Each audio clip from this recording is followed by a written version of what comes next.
தங்கம் ஒரே நாளில் இன்னைக்கு எவ்வளோ ரூபாய் விழுந்துச்சு அப்படிங்கிறத பார்த்துருப்பீங்க. வெள்ளியில் இன்வெஸ்ட் பண்ணவங்க பதறி அடிச்சிருப்பீங்க. 18, 19, 20% மேலே கீழே டமார்னு விழுந்துருச்சு அப்படிங்கிறது தான். இது எல்லாத்துக்கும் காரணம் என்ன அப்படிங்கிறத தேடிக்கிட்டு இருக்காங்க ஒவ்வொரு இன்வெஸ்டர்ஸ், ஸ்டாக் மார்க்கெட்டை படிக்கிறவங்க, உலக அரசியலை படிக்கிறவங்க எல்லாருமே ஒரே ஒரு கேள்வியுடன் இது ஏன் நடந்துச்சு அப்படிங்கிறத பற்றி யோசிச்சுட்டு இருக்காங்க. இது ஏன் நடந்துச்சு அப்படிங்கிறத விட இங்கே பெரிய ஆபத்துகள் நம்மளை சூழ்ந்து இருக்கிறது, அதிலிருந்து நம்ம எப்படி தப்பிக்க போகிறோம் அப்படிங்கிறத அமெரிக்கா உட்பட பல நாடுகள் யோசிக்க ஆரம்பித்து விட்டார்கள் என்பது தான் நிதர்சனமான உண்மை. அமெரிக்காவினுடைய டாலர் அதுக்கான வேல்யூஷன் கொஞ்சம் அதிகமாக இருக்குது அப்படின்னு சொல்கிறாங்க. இந்தியாவினுடைய மதிப்பு அதிகமாகவும் குறையும். டாலர்னுடைய வேல்யூ எப்படி அவங்க கம்பேர் பண்ணுறாங்க? ஜப்பானில் ஏற்பட்டிருக்கக்கூடிய அந்த கிரைசிஸுக்கும் இப்போது புதுசாக ஃபெட்டினுடைய தலைவர் இவர் தான் அப்படின்னு சொல்லி ஒருத்தரை ட்ரம்ப் அவர்கள் கூறுகிறாரு, அதனால் ஏற்படக்கூடிய மாற்றமும் இது அமெரிக்காவுக்கு நல்லது தான் அப்படின்னு நினைக்கக்கூடிய நபர்கள் நாளடைவில் இது அமெரிக்காவுக்கு பெரிய ஆபத்து அப்படின்னு சொல்கிறாங்களே, அதனுடைய காரணம் என்ன அப்படிங்கிறதையும் பார்க்க போகிறோம். ஒரு பொருளாதார கிளாஸ் அப்படிலாம் நீங்கள் நினைக்க வேண்டாம். கொஞ்சம் சிம்பிளாக உலக அரசியலினுடைய இன்னொரு பகுதியை நம்ம பார்க்க போகிறோம். அன்பு தமிழ் நெஞ்சங்களுக்கு தமிழ் பொக்கிஷத்தின் வணக்கங்கள்.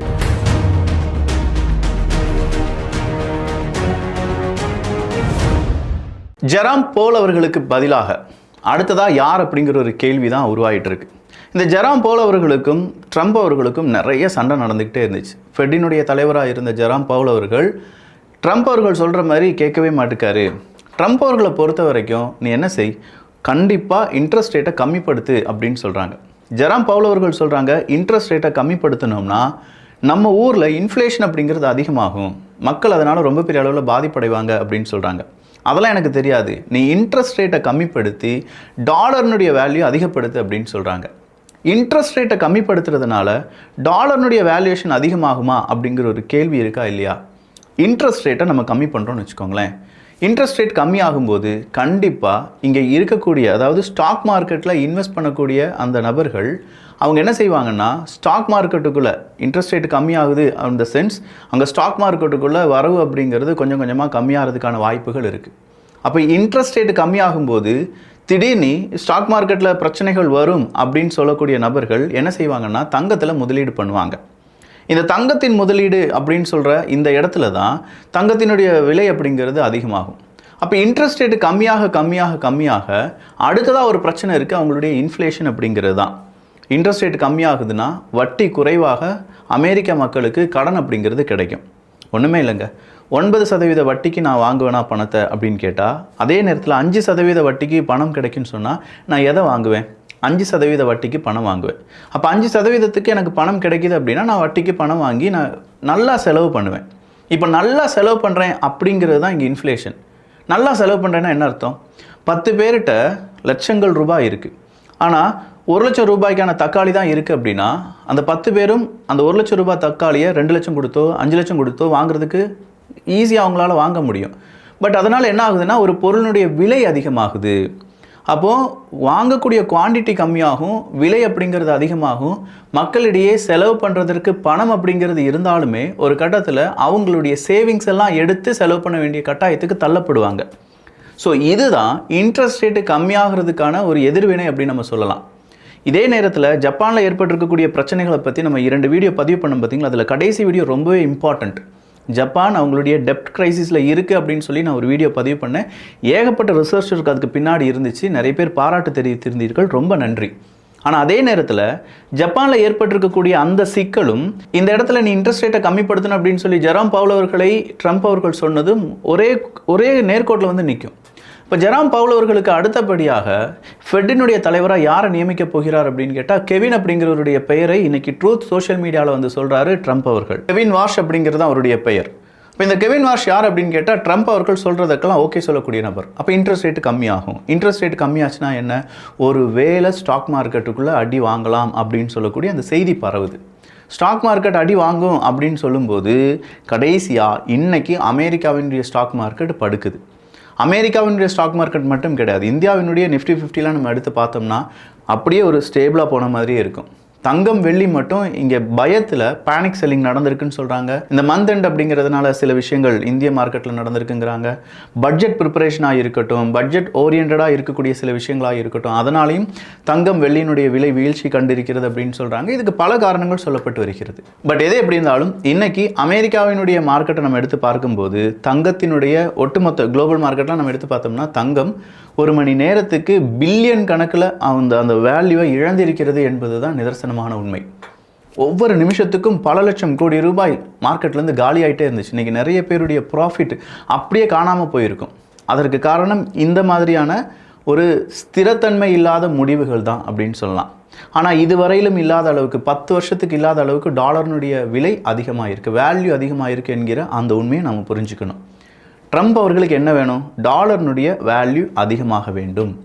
டாலர்னுடைய வேல்யூ அதிகமாகுது அப்படின்னா ஒரு டாலருக்கு நம்ம 85 ரூபா கொடுத்துட்ருக்கோன்னு வச்சுக்கோங்களேன். இப்போது ஒரு டாலருக்கு இப்போ 92 ரூபாயை நம்ம கொடுக்க வேண்டியதாக இருக்குது. அதாவது டாலர்னுடைய விலை அதிகமாகுது, அதே நேரத்தில் இந்தியாவினுடைய ரூபாயினுடைய மதிப்பு வீழ்ச்சி ஆகுது. இது இரண்டுமே ஒரு சேர நடந்துட்டு இருக்கும்போது நாம் என்ன செய்யணும்னா அதிகமான டாலரை கை வைக்க வேண்டிய ஒரு நிலைமைக்கு தள்ளப்படுகிறோம். புரியுதா உங்களுக்கு?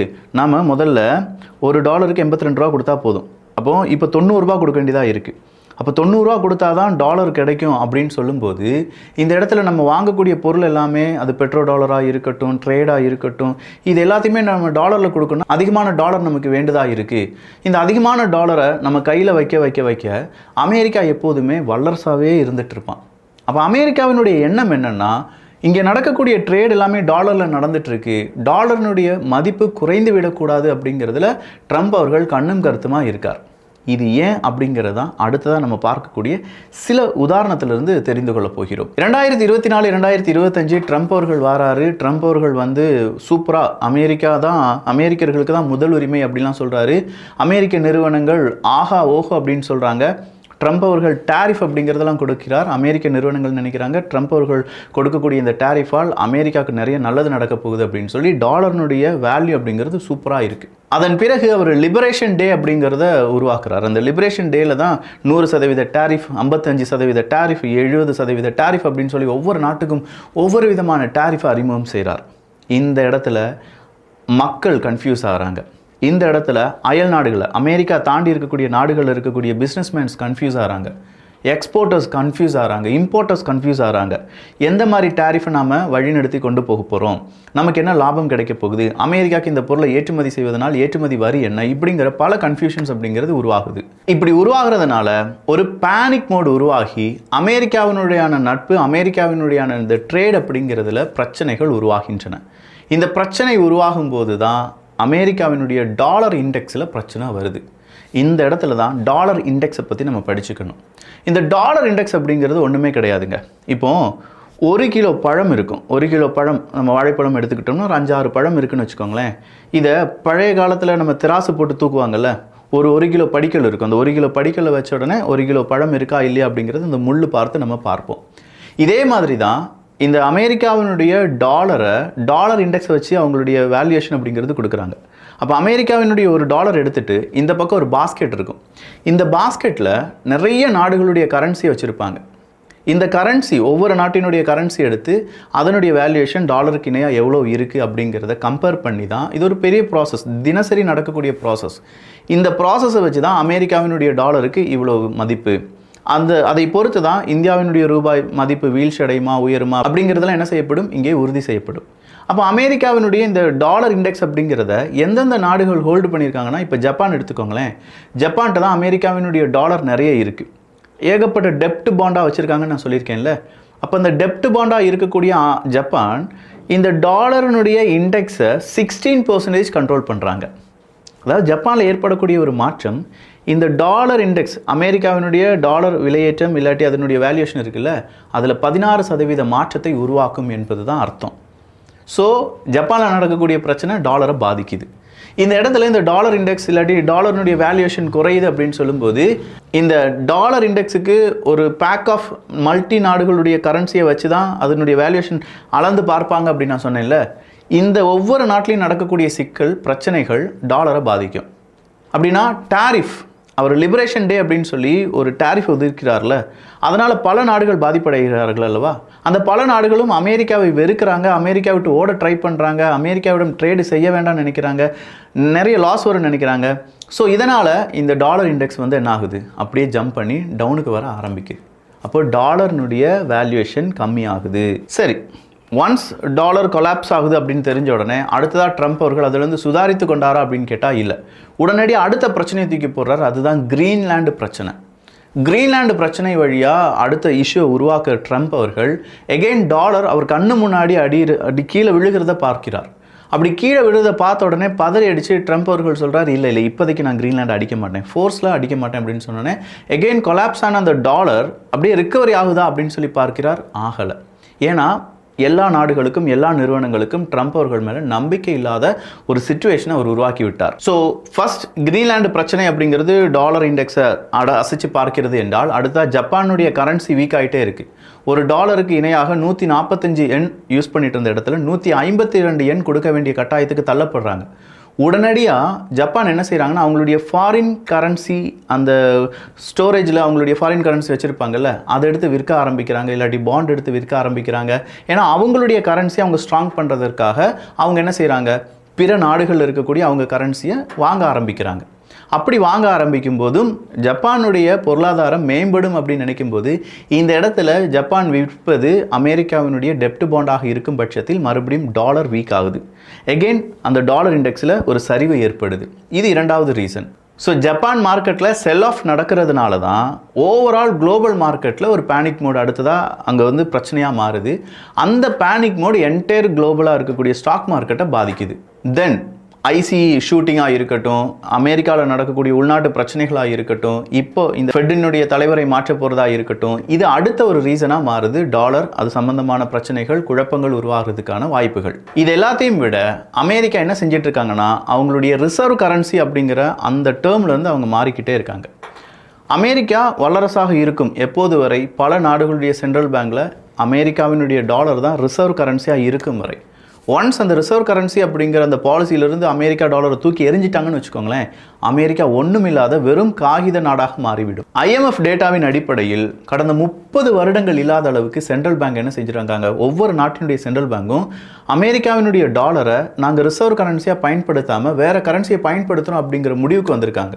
அதாவது 30% குளோபல் கரன்சி அப்படிங்கிற அந்த அந்தஸ்தை விட்டு இறங்கி இருக்கிறது டாலர்.